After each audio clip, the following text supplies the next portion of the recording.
My name is Allan Forsythe. I'm 57 years old, and for 18 summers, I was the man who paid for the family cottage that everyone said I ruined. This past August, I sat in my backyard in Barrie with a cold coffee and watched my phone light up at 7:30 on the Friday of the long weekend. Not once, not twice. Over and over until the screen barely had time to go dark between calls. My daughter, my son-in-law, cousins I hadn't spoken to since the previous summer. Numbers I didn't recognize. I didn't pick up a single one. I wasn't at the cottage, and for the first time in 18 years, neither was my credit card. Before I take you back there, do me a quick favor. Hit like and subscribe, and drop a comment letting me know where you're watching from. It genuinely helps. Now let me tell you how 18 summers of quiet finally came apart. The annual planning call happens every April. My daughter sets it up on a Sunday evening, sends the Zoom link to the family group chat, and by the time everyone logs in, she already has a document open with tabs. She's always had a way of taking over a room without anyone noticing until it's already done, since she was 19, maybe earlier. I sat in my kitchen this past April with my reading glasses on and my phone propped against the fruit bowl, watching everyone's little rectangles fill up the screen. My son-in-law, Wade, had his background set to something tropical, very him. My daughter went through the list. Her sister-in-law would handle the baked goods. Wade's cousin would bring the kayak. My son Travis was assigned firewood detail. Then she got to me. "Dad, you really don't need to worry about anything this year," she said, and she smiled the way she smiles when there are other people watching. "Just show up and try to enjoy yourself. Last year you were a bit—" She paused, choosing the word carefully, grumbly. Wade smiled into his mug. Travis looked at the corner of his screen.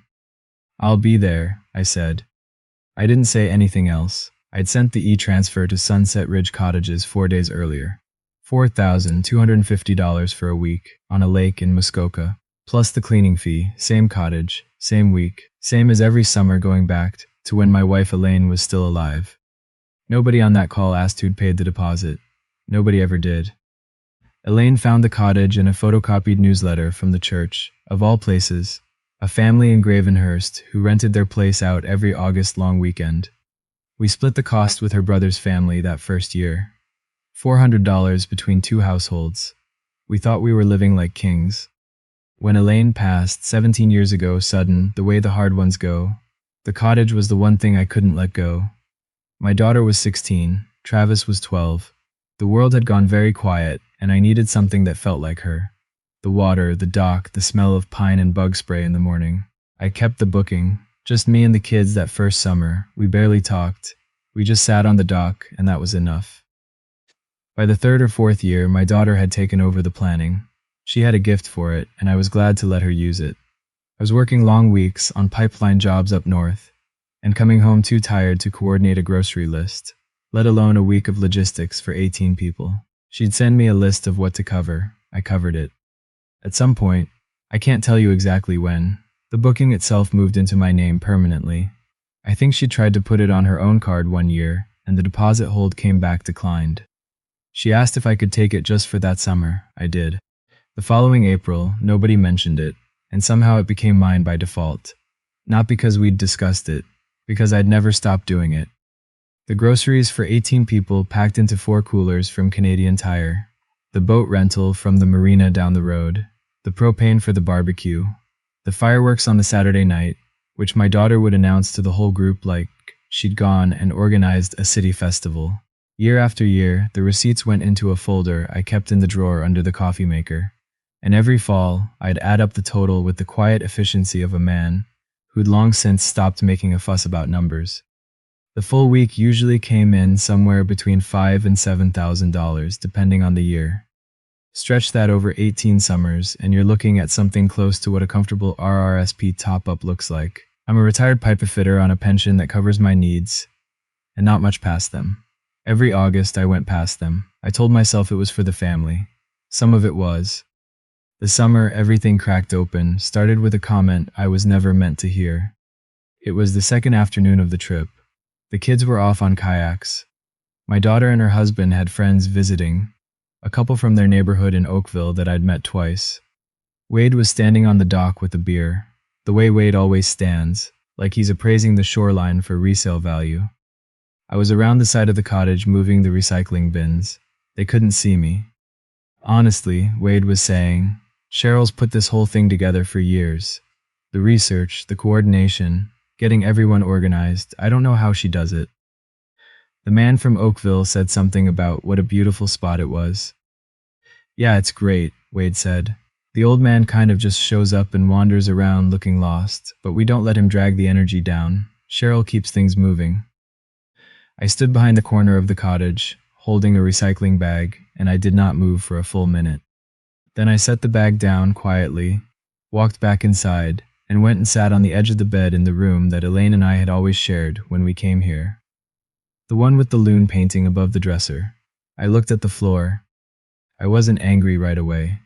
What I felt was closer to something clearing, like fog lifting off the water in the morning, and suddenly you can see exactly where the rocks are. That evening, I watched my daughter photograph the dock at sunset and post it to her social media.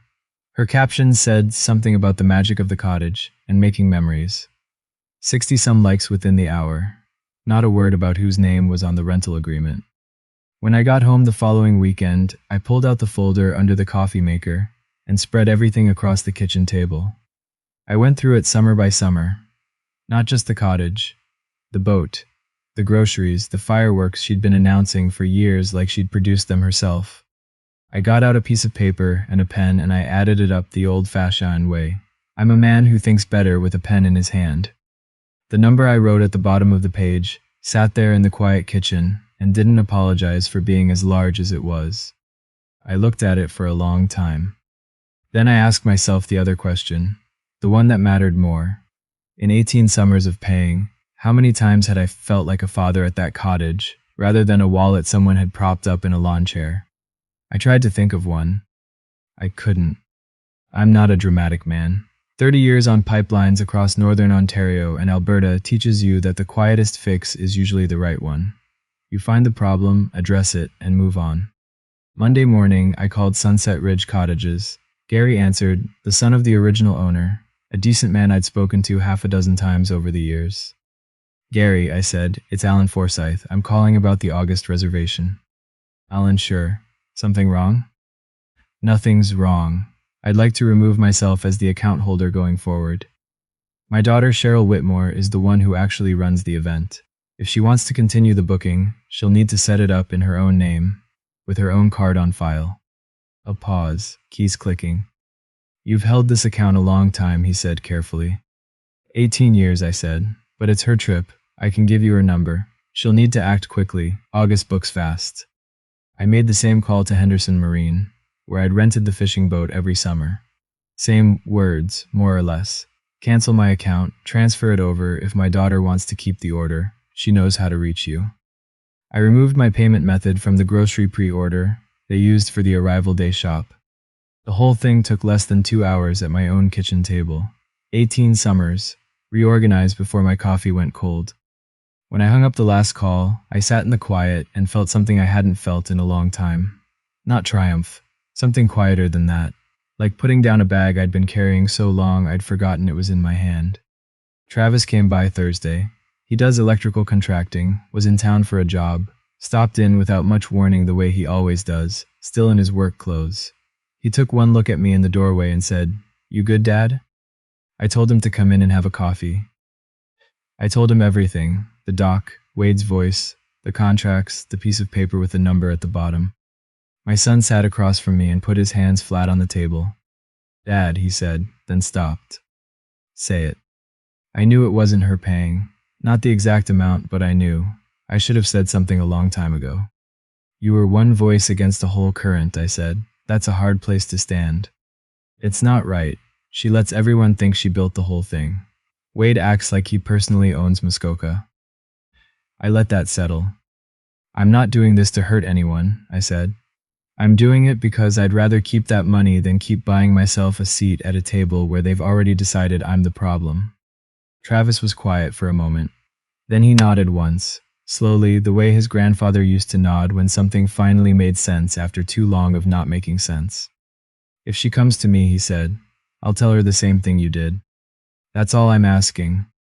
My daughter called Wednesday evening. Bright, easy.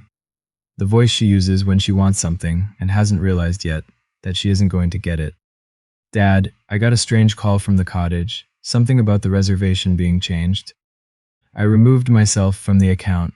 I said, if you want the cottage this August, you'll need to book it yourself. A short, confused laugh. What do you mean? You always?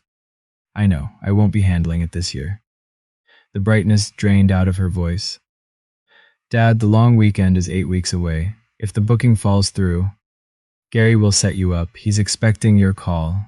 You'll need a deposit of around $1,200 to hold the week. The full week runs about $4,000 before the boat rental and groceries. Silence. 4,000. She repeated it like she was working out the math. That's a lot. We don't have that sitting around. You might want to ask the other families to chip in. I can't ask them to. She stopped herself. Why are you doing this? Is this about something I said last summer? It's not about last summer, I said. It's about 18 summers. Good night, Cheryl. I set the phone down. By the following weekend, the calls had started. An aunt I spoke to at funerals. A cousin who'd gotten my daughter's version of events before I'd had a chance to say a word. A family friend who opened with just checking in. Every message wore the same shape. Don't ruin the tradition. Think about the grandkids. Don't let pride wreck a good thing over money. One of her friends texted me directly. She used the word unreasonable. I sat with that, the old feeling, the one that had cost me 18 summers, started moving up my spine. Just fix it. Send the deposit. Keep the peace. What's it really costing you? A lot. I knew that now. My phone buzzed with a message from Dorothy, my older sister, out in Peterborough. She's 62, spent her career as a nurse, and she has that particular way about her. She doesn't comfort you so much as tell you the truth in a tone that sounds like comfort. Her message said, I've watched this go on for years and held my tongue. Don't you dare fold now. You owe them kindness. You don't owe them another $4,000. I read it twice. I didn't answer the cousins. I didn't call my daughter. I just sat in the quiet of my own house, the one I'd kept warm for everyone else for 18 years, and let the phone ring itself out. Wade showed up Saturday afternoon. I saw his white F-150 in the driveway before I heard the knock, the kind of truck a man buys when he wants other men to notice the truck. He stood in my doorway in a golf shirt and told me I was creating a family crisis. You made a commitment, he said.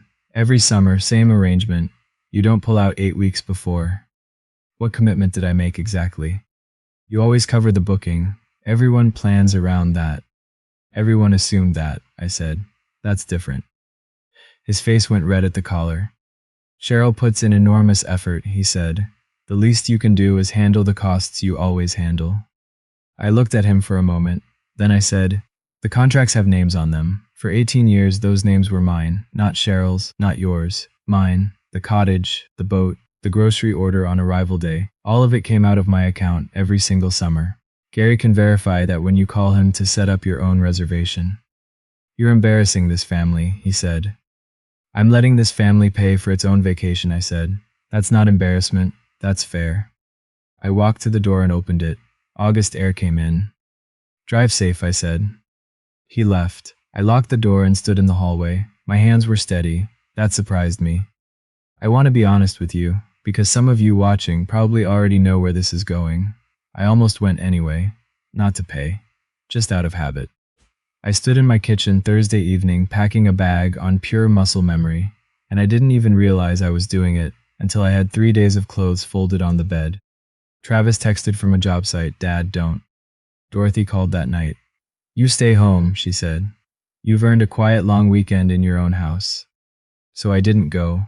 I mowed the lawn Friday morning, drove to the farmer's market and bought a rack of lamb and a bag of peaches. Watched a documentary about the Franklin expedition I'd been putting off for 2 years.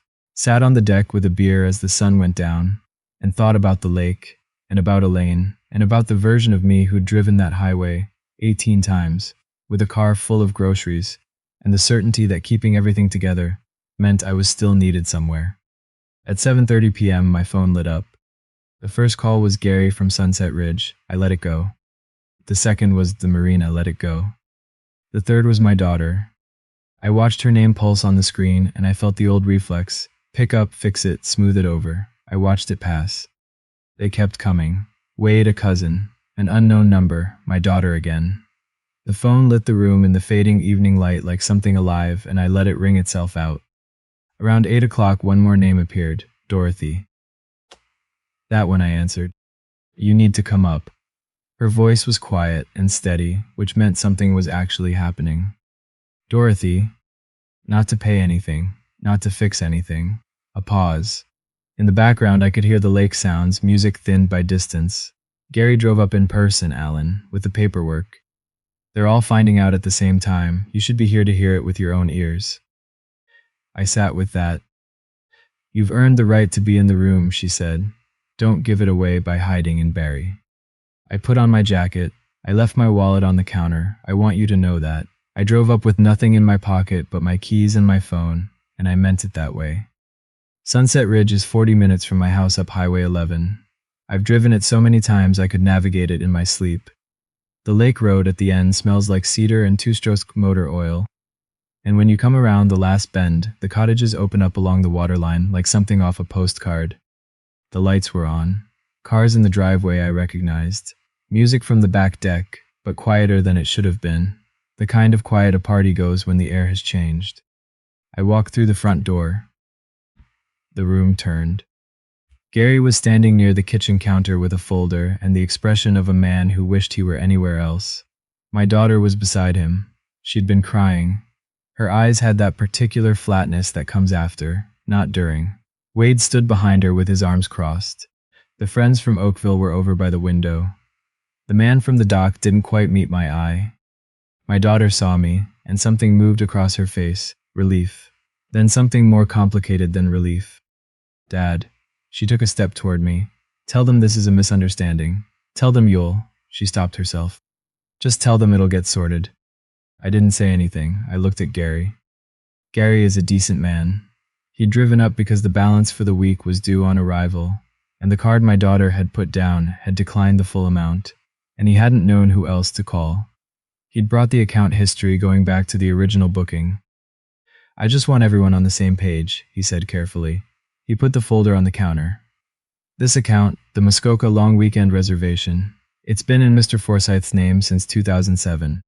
My daughter looked at the first page, then the second, 18 rows of dates, amounts, and the same name repeated in the account column, A. Forsythe, A. Forsythe, A. Forsythe. She went very still. Every year, she said, to no one in particular. Every year, Gary said gently. The room was completely silent. Travis stepped forward from somewhere near the back. He'd driven up separately, hadn't mentioned he was coming. My son, in work boots, standing in the middle of a Muskoka cottage on August's long weekend. I want to say something, he said, since we're all here. Nobody moved. For a long time, the story in this family was that my dad was hard to deal with, that he showed up and got in the way, that the cottage was his daughter's thing, her project, her planning, her gift to the whole family. He paused. I heard that story so many times I almost stopped questioning it. One of the cousins looked at her feet. But here's what was actually true. Every summer, the man everyone said the problem was the only reason we had this place. The booking, the boat, the groceries on arrival day, the fireworks Saturday night. All of it came out of his account, every single year. And we let him sit in the lawn chair that faced away from the lake and called him difficult. The man from Oakville set his drink down on the windowsill. My daughter's face had changed again. The flatness was gone. What was underneath it was something I hadn't seen since she was a teenager, and the world first showed her it wasn't always fair. I'm not here to shame anyone, I said. My voice came out steadier than I expected. I looked around the room. People I'd fed for 18 summers. Faces I'd seen every August over plates of food I'd bought, and at a dock I'd rented, and under fireworks I'd paid for without any of them knowing. When your mother was alive, this was her idea of love, I said. The gathering, the same spot every year, the way everybody came home. I felt the old grief, familiar by now, like a hand on the shoulder. When she was gone, I kept it going because I didn't know what else to hold on to. I told myself that as long as I kept paying for the gathering, I got to keep the people. No one made a sound. I know now that's not how it works. I turned to my daughter. I'm not angry with you. I helped make this the same way you did. I paid for everything so long that you stopped having to think about it. And once you stop having to think about something, it stops feeling like a gift and starts feeling like a given. She was crying now, not performing it, just crying. From here on, whoever hosts pays. That's fair, and that's how it should have been all along, and me, I'll come back to this family when I'm wanted as a father, not as a credit card. I looked at Gary, who gave me a small nod. I turned and walked back out to the parking lot. The lake was going gold in the last of the light. A loon called somewhere across the water. I stood by my truck and breathed the air. That pine and lake smell I'd been breathing since my kids were small, and I felt, for the first time in longer than I could place, entirely clear. Travis came out a few minutes later. He stood beside me without saying anything. Then, "You good?" "Yeah," I said, "I am." We stood there until the first star came out over the tree line, and it cost me absolutely nothing. If you've ever been the one who quietly carried your family, the one who paid, and fixed, and smoothed it over, and got treated like it was nothing, I hope you'll tell me in the comments where you finally drew your line. I read everyone. Hit like and subscribe so I know you're still with me. And stay for the rest, because the hardest part of what came next wasn't the confrontation. It was the night I sat alone in my kitchen and made myself not fix it. The story moved through the family the way stories do. By Thanksgiving, the version going around wasn't that I'd ruined the summer. It was something quieter and harder to summarize that people were still working out how to talk about. Gary sent a card, an actual card, in the mail. A few lines in careful handwriting. He said he'd always suspected things weren't quite what they seemed, and that he was glad the books were straight now. The couple from Oakville reached out through my daughter. They'd had no idea. They were sorry for what they'd assumed. A cousin called to apologize. She'd been the one to send the text with the word unreasonable. She couldn't quite say it directly, but she got close enough and I let it count. Wade got quiet. Not transformed, I won't tell you that. But the performance he used to run, the one where he explained my own family back to me, stopped. The neighbors he'd played to on that dock were the same ones he'd have to look at every time he backed out of a driveway. He'd spent something there that didn't come back. I ate Thanksgiving up in Peterborough with Travis and Dorothy's husband. A modest spread around a table that fit everyone with room to breathe. Nobody assigned me a dish and then told the room I'd gotten it wrong. Nobody interrupted a story with a hand on my arm. Dorothy told 3 stories herself, each one a little funnier than the last. I laughed until my eyes watered for the first time in longer than I could honestly say. In late November, my daughter called. Not bright, not easy. Just her voice, honest and tired in a way I hadn't heard before. "Can I come over?" she said. "Just me." She sat at my kitchen table, the same one where I'd written that number on a piece of paper, and was quiet for a while. "I talked to Gary," she finally said. "He showed me the account history from the beginning. I had no idea what the actual..." She stopped. I thought I knew roughly. I didn't know what it actually cost. "I made it easy not to know," I said. "That's generous of you." She turned her mug in her hands. I took the credit because it was easier than asking where the credit came from. I think I knew, somewhere underneath it. I just never let myself look. I didn't rush her. "Wade and I are working through some things. I'm not going to put that on you.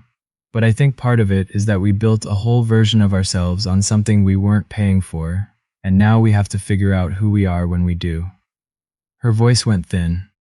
"I'm 34 years old, and I don't know how to throw a party I actually pay for. That's embarrassing to say out loud."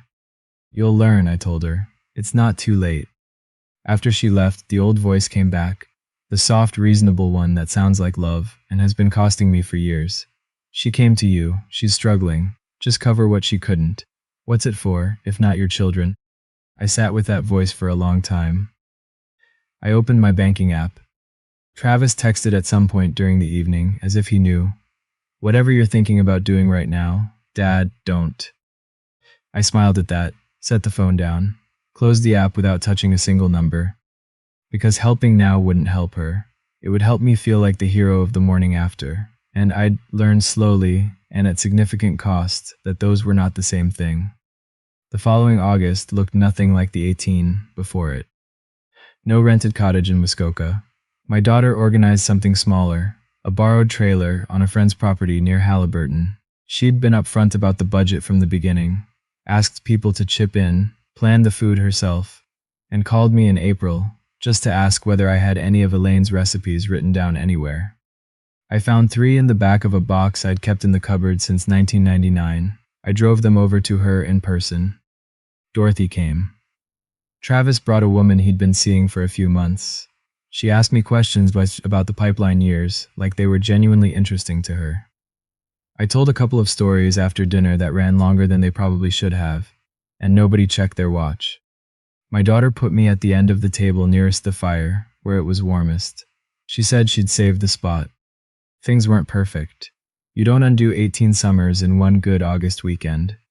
There was still a carefulness between us, a tenderness with bruises underneath it, but she was learning to stand in a way she never had before, and there's a kind of pride that comes from watching your child do something hard without your help that you can't manufacture any other way. Late that Saturday night, when the fire had burned low and the others had drifted off to sleep, my daughter sat down in the camp chair beside mine and looked up at the sky. The Milky Way was out the way it only gets when you're far enough from any city. She was quiet for a while. Then, I owe you more than I know how to say. You don't have to say it all tonight. I know, just one part. She looked over at me. Thank you, for all those summers. I never thanked you once. I never even saw it clearly enough to know that I should. Her voice went thin at the edge of it. I'm sorry it took losing it to see you, Dad. I'd waited a long time to hear something like that, longer than I'd let myself admit. I forgive you, I said, because I did. Not because she'd said it perfectly, but because carrying it any longer was heavier than setting it down, and I was done carrying things that weren't mine. She leaned against my arm. We sat there under the same sky that had been out there every August long weekend for 18 years, and this time nobody had to pay for it. Here's what I know, now that I didn't at 40, and I'll give it to you straight because I wish someone had given it to me. You cannot fund your way into someone's respect. You can only fund your way into being used. The quieter you carry something, the easier it is for people to forget it has any weight at all. The day I stopped paying was the day they finally had to look at what I'd actually been giving. I kept my worth after that. Turns out, it was always mine to keep.